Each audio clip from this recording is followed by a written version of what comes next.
Hey everyone, gearing up for the UPSC, ready to tackle that economics syllabus. You bet. Well, get ready because today we're diving deep Okay. into a topic that's been making Oh, headlines yeah. and one that you'll definitely want to master for both prelims and mains. The roller coaster ride of the Indian rupee. It's been quite a ride, hasn't it? It has, and what's especially interesting right now is the RBI, the Reserve Bank of India, Right? seems to be changing their game plan a bit. Yeah, it seems like they're loosening their control on the rupee, particularly against the US dollar. Exactly. And this shift in strategy is something you'll want to understand inside and out. Absolutely. I can already picture those exam questions popping up, Yeah. asking you to analyze the RBI's approach. They're different. Before we get into all that, let's set the scene. Okay. The rupee hit a historic low, 86.70 per dollar, I remember that. back on January 13th. Yeah. And it's been on a downward slide since November 2024. So break it down for us. Sure. What does this actually mean for the average person in India? Well, basically, you need more rupees to buy the same amount of dollars. Right. And that has a ripple effect, especially on imported goods. Making them more expensive. Exactly. Things get pricier, and that's where terms like near and rear, which often show up in the UPSC exam, become really important. Ah, yes, those acronyms. Always a favorite in the UPSC, right? Huh. But really, could you explain those for our listeners? Of course. So near stands for nominal effective exchange rate. Okay.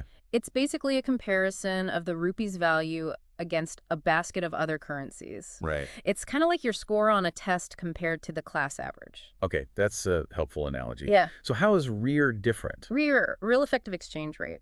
It takes it a step further by factoring in inflation. Inflation. Yeah, it's like comparing your test score, but also considering how much the price of good grades has changed. Okay. Maybe the syllabus got tougher or expectations are higher. Right. REAR helps us understand the rupee's true purchasing power. So it gives us a more accurate picture of how these ups and downs actually impact our economy.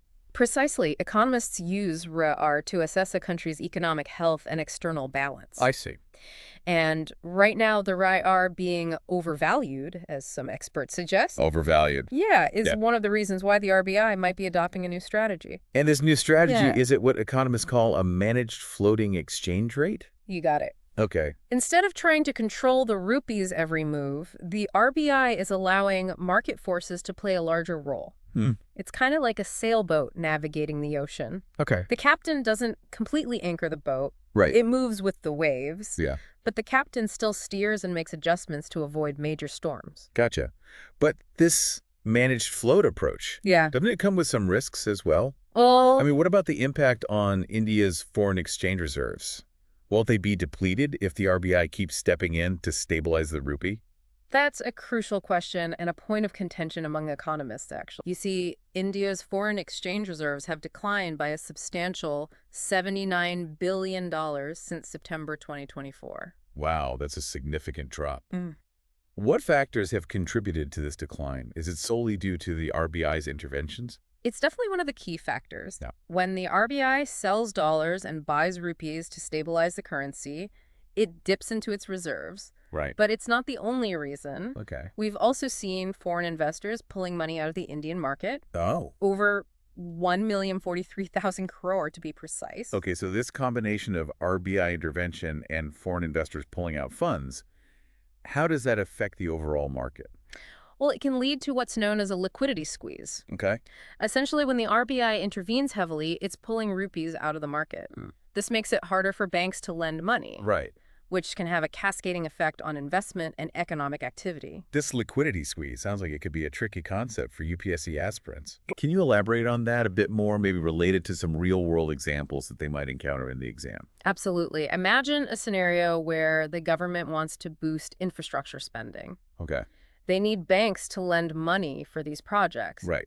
But if there's a liquidity squeeze, banks will be more hesitant to lend, Let's see. potentially slowing down crucial development initiatives. So it all ties back to the RBI's actions. Exactly. This is a direct link between monetary policy, which is set by the RBI, and real economic outcomes. Right. A key theme in UPSC economics. That makes the connection much clearer.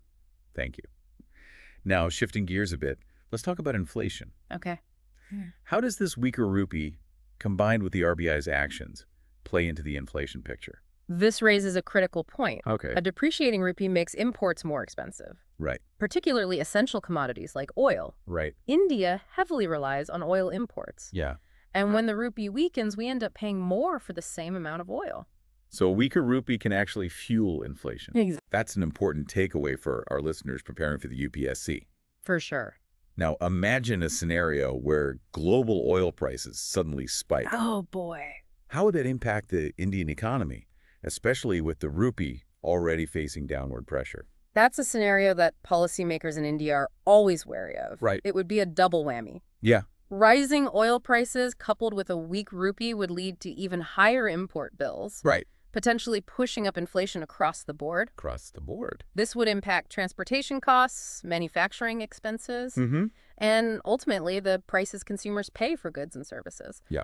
We've seen this happen before, like in 2013, when a similar situation led to a balance of payments crisis. Oh, wow. Understanding these interconnected dynamics is vital for anyone aspiring to be a policymaker. That historical context is really insightful. It highlights how external factors like global oil prices can significantly impact the Indian economy. Absolutely. Speaking of external factors, Yeah. we touched upon the Trump factor earlier. Mm-hmm. Now that we're talking about 2025, during Donald Trump's second term as U.S. president, Right. how did his policies across the ocean influence the Indian rupee? Well, any major policy decisions by the U.S., especially those impacting the U.S. dollar, Right? can create ripples in the global currency market. Yeah. Remember, economies are deeply interconnected. Right. What happens in one part of the world can have a domino effect. Exactly. So if the U.S. dollar strengthens, the Indian rupee weakens? It's like a seesaw. That's a good way to visualize it. Okay. For example, if Trump implements policies that boost the U.S. economy and strengthen the dollar, Yeah. investors might move their money from emerging markets like India to the U.S., Okay. leading to a further weakening of the rupee. That makes sense.